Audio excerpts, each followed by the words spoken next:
Hello guys, welcome to my YouTube channel. So guys, आज हम पढ़ने वाले हैं ह्यूमन एक्टिविटीज़ के बारे में कि ह्यूमन एक्टिविटीज़ क्या होती हैं, इनका मीनिंग क्या होता है और इनको फर्दर हम इकोनॉमिक और नॉन इकोनॉमिक एक्टिविटीज़ में किस बेसिस पे डिवाइड करते हैं। ठीक है, तो चलिए स्टार्ट करते हैं। फर्स्ट क्वेश्चन हमारा राइज होता है कि ह्यूमन एक्टिविटीज़ क्या होती हैं, what we call as a human activity. So answer is everything that a man do is called a human activity. वो सारे काम या फिर जो भी काम एक ह्यूमन बीइंग करता है वो सभी ह्यूमन एक्टिविटीज़ में इंक्लूड की जाती हैं, या फिर हम इसे ऐसे भी बोल सकते हैं, the activities undertaken by human beings are called as human activities. Same बात है, बस लैंग्वेज में थोड़ा सा चेंज है। मतलब जो भी एक्टिविटीज़ एक ह्यूमन बीइंग परफॉर्म करता है वो हम कहते हैं human activities. Examples of human activities, जैसे कि इस एग्जाम्पल से पहले आपको मैं एक और एग्जाम्पल देना चाहूँगी। जैसे कि मैंने अभी थोड़ी देर पहले बताया कि वो सारी एक्टिविटीज़ जो भी एक ह्यूमन परफॉर्म करता है, हम उन्हें ह्यूमन एक्टिविटीज़ की कैटेगरी में इंक्लूड करते हैं। या फिर हम इसे ऐसे भी बोल सकते हैं कि जो भी एक्टिविटीज़ एक पर्सन, एक ह्यूमन बीइंग सुबह से लेके रात तक, अगर हम एक दिन की बात करें, सुबह से लेकर रात तक जो भी परफॉर्म करता है एक्टिविटीज़ एक ह्यूमन बीइंग, वो सब हम ह्यूमन एक्टिविटीज़ में इंक्लूड करते हैं। अब जैसे कि आप सुबह-सुबह सोकर उठते हैं, उसके बाद आप फ्रेशन अप होते हैं, एक्सरसाइज करते हैं, उसके बाद आप ब्रेकफ़ास्ट करते हैं, ठीक है? सुबह से लेकर शाम तक या रात तक आपने जो भी एक्टिविटीज़ की वो हमने इंक्लूड कर ली ह्यूमन एक्टिविटीज़ में। उनके उनके अलावा कुछ और एक्टिविटीज़ भी होती हैं, जैसे कि हेल्पिंग पुअर्स। आपने किसी गरीब इंसान की मदद कर दी, आपने अपने घर में अपनी मम्मा के पापा के काम में मदद कर दी, हेल्प कर दी। गोइंग फॉर वर्क, जैसे कि आपके फैमिली में आपकी मदर या फिर आपके फादर अपनी जॉब पे जाते हैं। गोइंग टू स्कूल, अगर आप एक स्टूडेंट हैं तो डेफिनेटली आप स्कूल जाते होंगे या फिर कॉलेज जाते होंगे। किसी रेस्टोरेंट में बैठकर आप लोग खाना खा रहे हैं, कोई सोशल वर्क कर रहे हैं, या फिर मंदिर जाते हैं, या फिर चेकअप कराने जाते हैं डॉक्टर के पास। तो ये सारी एक्टिविटीज़ हम ह्यूमन एक्टिविटीज़ में इंक्लूड करते हैं। ठीक है, ये जितनी भी एक्टिविटीज़ मैंने भी आपको बताई, ये सारी ह्यूमन एक्टिविटीज़ थी। अब इन एक्टिविटीज़ को हम मतलब फर्दर डिवाइड कैसे करते हैं, या फिर इनको कैसे किस बेसिस पे हम कैटेगराइज करते हैं इकोनॉमिक और नॉन इकोनॉमिक एक्टिविटीज़ में। ये जो भी एक्टिविटीज़ हमने परफॉर्म की पीछे, जो मैंने आपको बताया, अगर इन एक्टिविटीज़ में आपको कोई भी डायरेक्ट बेनिफिट प्रोवाइड हो रहा है, मतलब मनी के टर्म्स में आपको कोई बेनिफिट हो रहा है, या फिर ये काम करने से आपको इन रिटर्न मनी के टर्म्स में कोई पेमेंट हो रही है, तो हम उस एक्टिविटी को बोलेंगे इकोनॉमिक एक्टिविटी। अगर आपको डायरेक्ट इकोनॉमिक बेनिफिट हो रहा है, दैट मीन्स कि वो एक्टिविटी हमारी आती है इकोनॉमिक एक्टिविटीज़ में। ओके, अगर आपको कोई डायरेक्ट इकोनॉमिक बेनिफिट प्रोवाइड नहीं हो रहा है, दैट मीन्स वो एक्टिविटीज़ हमारी हो जाएंगी नॉन इकोनॉमिक एक्टिविटीज़। जैसे कि अगर आप किसी पुअर पर्सन की हेल्प करते हैं, तो आपको डायरेक्ट कोई बेनिफिट नहीं होता उसकी मदद करने से, बट आपको खुद को सेटिस्फेक्शन मिलती है जब आप उसकी हेल्प करते हैं। आप घर में अपनी मम्मी की, अपने पापा की जब आप कोई हेल्प करते हैं किसी काम को करने में, तब भी आपको कोई डायरेक्ट बेनिफिट नहीं होता मनी के टर्म्स में। ओके, अगर आपके फादर या आपकी मदर अपनी जॉब पे जाते हैं, वहाँ पे अगर वो कोई काम करते हैं, तो उस काम के लिए उनको पेमेंट की जाती है सैलरी के टर्म्स में, मनी के टर्म्स में। जैसे कि उनको सैलरी मिलती है पर मंथ। कि आप स्कूल जाते हैं, तो आप स्कूल जाके क्या करते हैं, आप पढ़ते हैं, पढ़ाई करते हैं, तो उसके लिए आपको थोड़ी ना पैसे मिलते हैं। बट हाँ, स्कूल में जो आपके टीचर्स होते हैं वो आपको पढ़ाते हैं, बट उनको पैसे ज़रूर मिलते हैं पढ़ाने के बदले। ठीक है, जैसे कि आप मंदिर जाते हैं, लेकिन अगर आप मंदिर जाते हैं तो मंदिर जाने के लिए अब आपको कोई ये थोड़ी ना बोलेगा कि आप मंदिर में या चर्च में या फिर किसी और रिलीजियस प्लेस पे जाएँ तो आपको पैसे मिलेंगे वहाँ पे जाने के लिए। ऐसा कभी होता है? नहीं होता। वहाँ पे आप जाते हैं अपनी मर्ज़ी से जाते हैं। आपको कोई फ़ोर्स नहीं करता, या फिर आपको कोई ये नहीं बोलता कि आप अगर ऐसा करोगे तो हम आपको पैसे देंगे। तो आप टेंपल में जाते हैं तो वो भी हमारी नॉन इकोनॉमिक एक्टिविटी में ही इंक्लूड होगा, क्योंकि उसके लिए आपको कोई डायरेक्ट बेनिफिट नहीं होता, डायरेक्ट मॉनेटरी बेनिफिट नहीं होता। ठीक है? फिर आप हाँ, अगर आप चेकअप के लिए जाते हैं, तो चेकअप में अगर आपको कोई बेनिफिट नहीं होता मॉनेटरी बेनिफिट, बट हाँ, जो डॉक्टर आपका चेकअप करता है वो ज़रूर अपनी फ़ीस चार्ज करता है। तो ये जो आप चेकअप के लिए जाते हैं, तो ये ज़रूर हमारा इकोनॉमिक एक्टिविटीज़ में इंक्लूड होगा। ठीक है? अब हम डेफिनेशन देख लेते हैं इकोनॉमिक एक्टिविटीज़ की। ओके, अब इकोनॉमिक एक्टिविटीज़ हमारी कौन-कौन सी होंगी? वो सारी activities, all activities we do to earn income, money और वेल्थ। वो सारी एक्टिविटीज़ जो हम इसलिए करते हैं सो दैट हम अर्न कर सकें इनकम, मनी या फिर वेल्थ अर्न कर सकें। तो वो सारी एक्टिविटीज़ हमारी इकोनॉमिक एक्टिविटीज़ में इंक्लूड होगी, या फिर हम इसे ऐसे भी बोल सकते हैं, टू अर्न अ लिविंग। एक लिविंग अर्न करने के लिए हम जो भी एक्टिविटीज़ परफॉर्म करते हैं, वो हमारी इकोनॉमिक एक्टिविटीज़ में इंक्लूड होंगी, ठीक है। और इसमें हम क्या क्या इंक्लूड कर सकते हैं, जैसे कि हम कोई प्रोडक्ट का प्रोडक्शन कर रहे हैं, हम कोई प्रोडक्ट बना रहे हैं, या फिर हम डिस्ट्रीब्यूशन में मतलब जो प्रोडक्ट पहले से बने हुए हैं उनके डिस्ट्रीब्यूशन में आप कुछ हेल्प कर रहे हैं, तो भी वो हमारी इकोनॉमिक एक्टिविटीज़ में इंक्लूड होगा। बिकॉज अगर आप प्रोडक्ट का प्रोडक्शन कर रहे हैं या फिर डिस्ट्रीब्यूशन कर रहे हैं, तो आपको जो आप सर्विस प्रोवाइड कर रहे हैं या फिर जो आपने प्रोडक्ट बनाया है उसके लिए आपको इन रिटर्न मनी में पेमेंट होगी, ठीक है। या फिर हम जो गुड्स एंड सर्विसेज का हम कंजम्पशन कर रहे हैं, मतलब हमने अपने आप के लिए वो परचेज़ की है सो दैट हम उसको खुद कंज्यूम कर सकें, तो वो भी हमारी इकोनॉमिक एक्टिविटीज़ में ही इंक्लूड होगा। और जो मेन बात है इसमें कि ये जो भी एक्टिविटीज़ आप परफॉर्म करेंगे, इनको परफॉर्म करने के बाद आपको इनकम होगी इन रिटर्न, मतलब आपने कुछ काम किया और उस काम के बदले में आपको क्या मिली, इन रिटर्न आपको मिली इनकम, ठीक है। The aim of economic activities is to satisfy human wants. ये पॉइंट भी एक है इसमें कि जो भी हम इकोनॉमिक एक्टिविटी परफॉर्म करते हैं उसका जो मेन एम होता है वो होता है ह्यूमन वांट्स को सेटिस्फाई करना। सिंपल सी बात है, अगर आपके कोई वांट्स ही नहीं होंगे, अगर आपके कोई डिज़ायर ही नहीं होंगे, तो आप कोई काम करके करोगे क्या? आपको मनी की ज़रूरत होती है, आपको अपनी वांट्स सेटिस्फाई करनी होती हैं, उसके लिए आपको मनी की ज़रूरत होती है। और जब ये सब काम करेंगे, जैसे प्रोडक्शन, डिस्ट्रीब्यूशन या कंजम्पशन, जब भी आप ये सब काम करेंगे तो आपको मनी के टर्म्स में पेमेंट होगी, और जब आप उस पेमेंट को रिसीव करेंगे तो आप फर्दर आप उनसे अपनी वांट्स को सेटिस्फाई कर पाएंगे। तो जो मेन रीज़न होता है इकोनॉमिक एक्टिविटीज़ का परफॉर्म करने का, वो होता है अपनी ह्यूमन वांट्स को सेटिस्फाई करने के लिए हम परफॉर्म करते हैं इकोनॉमिक एक्टिविटीज़ को। अब एग्जांपल देख लेते हैं हम इकोनॉमिक एक्टिविटीज़ के। जैसे कि एक डॉक्टर है, अब उसका काम है कि वो पेशेंट्स का ट्रीटमेंट करे। अगर आप सोच के देखिए कि एक डॉक्टर है और उसके पास कोई पेशेंट आता है, क्या वो उसको जो भी सर्विसेज वो प्रोवाइड करता है, क्या वो उसको फ्री में प्रोवाइड कर देगा? तो उसको बेनिफिट क्या हुआ वो काम करने का, ठीक है। तो जब भी एक डॉक्टर अपने पेशेंट को अटेंड करता है तो वो फीस चार्ज करता है।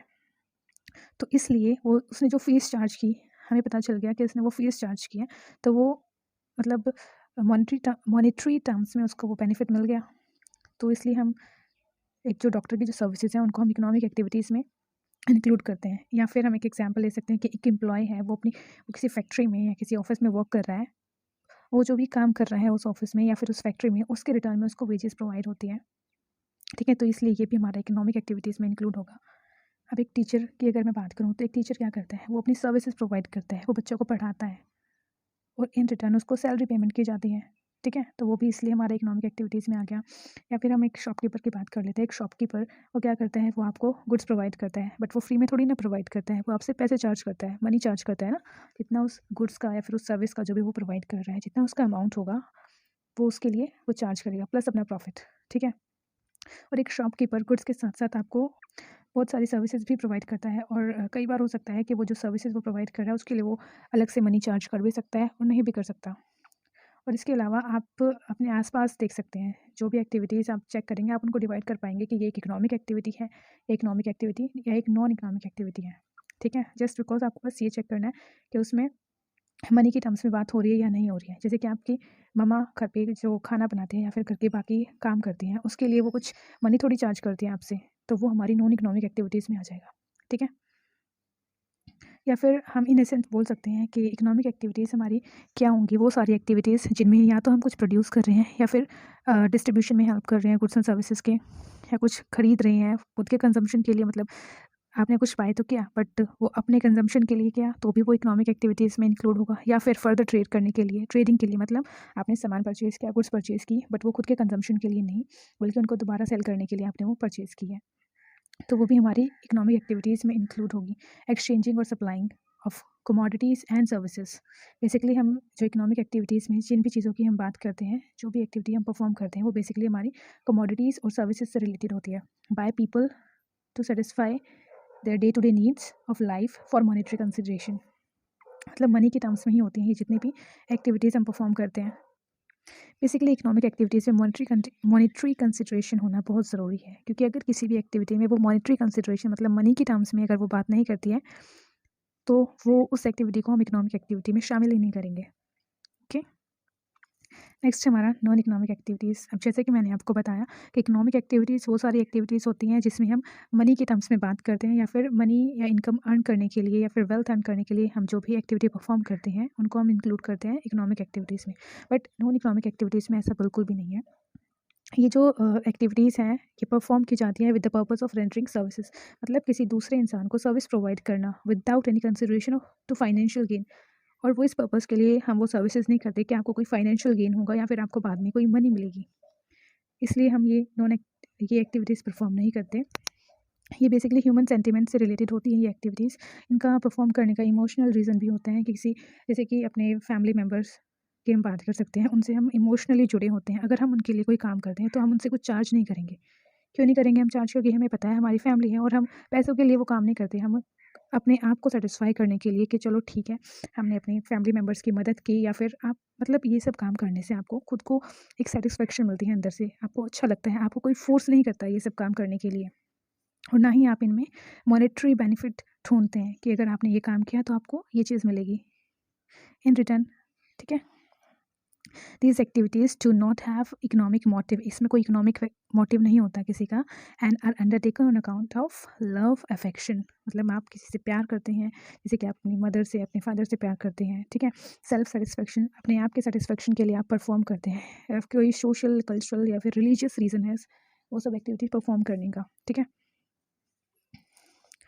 तो इसलिए हम कह सकते हैं कि जो भी हम एक्टिविटी परफॉर्म करते हैं, चाहे वो रिलीजियस हो, चैरिटेबल हो, सोशल हो, पैट्रियोटिक हो, या फिर रिक्रिएशनल एक्टिविटीज़, ये सारी की सारी एक्टिविटीज़ हमारी नॉन इकोनॉमिक एक्टिविटीज़ में इंक्लूड होती हैं।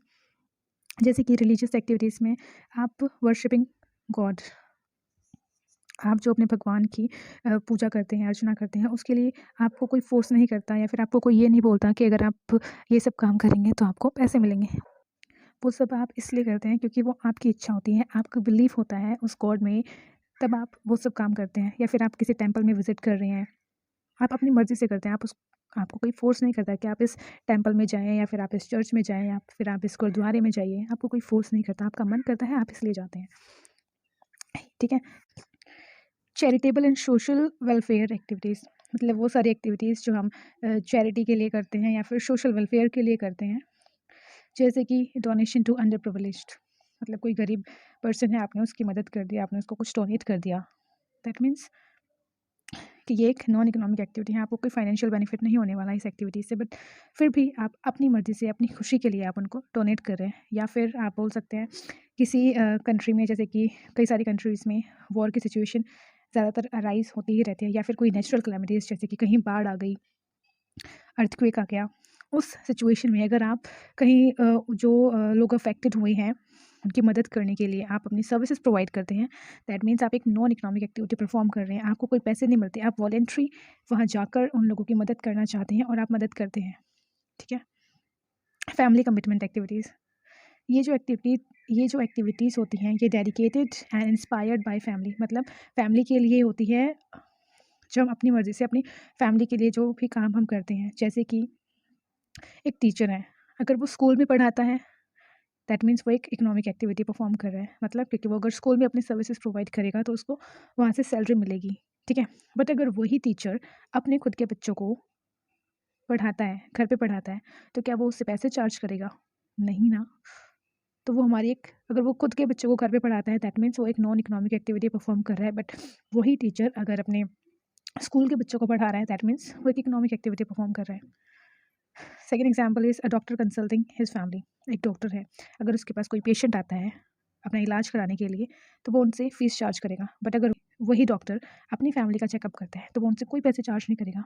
बट अगर वो पेशेंट के लिए कुछ करता है तो वहाँ पर वही एक्टिविटी एक इकोनॉमिक एक्टिविटी हो जाती है। बट अगर वो फैमिली के लिए कुछ करता है, दैट मीन्स वो एक नॉन इकोनॉमिक एक्टिविटी है। या फिर एक टैक्सी ड्राइवर का एग्जाम्पल आप ले लीजिए, एक टैक्सी ड्राइवर है, ठीक है, अगर वो अपनी फैमिली को कहीं घुमाने लेके जाता है या फिर किसी फैमिली फंक्शन में लेके जाता है अपनी टैक्सी में, तो उनसे वो फेयर तो चार्ज करेगा नहीं। तो वो अपनी फैमिली को वो सर्विसेज प्रोवाइड कर रहा है, बट उसका कोई मॉनेटरी बेनिफिट नहीं है इन एक्टिविटीज़ में, बिल्कुल भी। ठीक है, तो वो एक नॉन इकोनॉमिक एक्टिविटी है। बट अगर वो किसी पैसेंजर को किसी डेस्टिनेशन पे पहुंचाता है, दैट मीन्स वो एक इकोनॉमिक एक्टिविटी परफॉर्म कर रहा है। और जैसे कि और एग्जाम्पल हो सकते हैं, जैसे कि फ्री टाइम एक्टिविटीज़, जब भी आप फ्री होते हैं, आप अपने घर में कुछ ऐसे काम करते हैं जिनको करने से आपको खुशी मिलती है। वो कुछ भी हो सकता है, पेंटिंग करना हो सकता है, डांस करना हो सकता है, सिंगिंग हो सकता है, कुकिंग हो सकता है, हर किसी की पर्सनल चॉइसेस होती हैं। उसको जिस काम में खुशी मिलती है, वो वही काम परफॉर्म करता है। अब और जब वो ऐसे काम करता है तो वो काम करने से वो कोई पैसे कमा नहीं रहा उस टाइम पे, वो बस अपनी खुशी के लिए, अपनी सेल्फ सेटिस्फेक्शन के लिए वो सारी एक्टिविटीज़ वो इंसान परफॉर्म करता है। ओके, अब जैसे कि आप पेंटिंग का एग्जांपल ले लीजिए। अगर आप पेंटिंग अपनी खुशी के लिए कर रहे हैं, क्योंकि आपको पेंटिंग करने से खुशी मिलती है, दैट मीन्स वो एक्टिविटी हमारी हो जाएगी नॉन इकोनॉमिक एक्टिविटीज़। बट अगर आप उन पेंटिंग को, आपने पेंटिंग बनाई, आप उनको सेल करने लग जाते हैं, तो वो हमारी एक इकोनॉमिक एक्टिविटी में कन्वर्ट हो जाएगा। ओके, तो ये था हमारा टॉपिक इकोनॉमिक और नॉन इकोनॉमिक एक्टिविटीज़ से रिलेटेड। और नेक्स्ट टॉपिक में हम बात करेंगे इकोनॉमिक एक्टिविटीज़ की एम्स और उनकी कैरेक्टरिस्टिक्स के बारे में। ओके, अगर आपको ये वीडियो अच्छा लगता है तो आप इसे शेयर कर सकते हैं, लाइक कर सकते हैं और चैनल को सब्सक्राइब कर सकते हैं। थैंक यू, मिलते हैं नेक्स्ट वीडियो में।